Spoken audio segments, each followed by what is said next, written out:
Opens Chrome.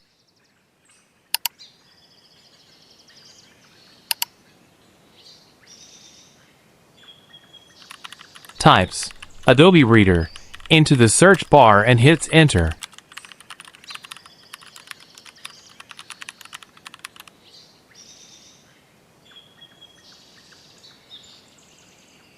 Clicks on the second link in the search results.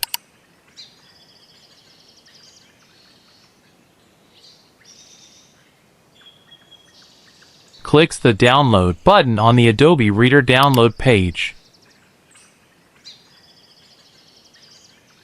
Again, click here. Waits for the download to finish.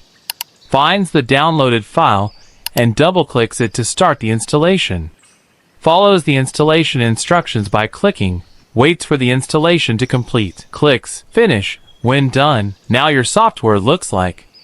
Subscribe, and thanks for watching.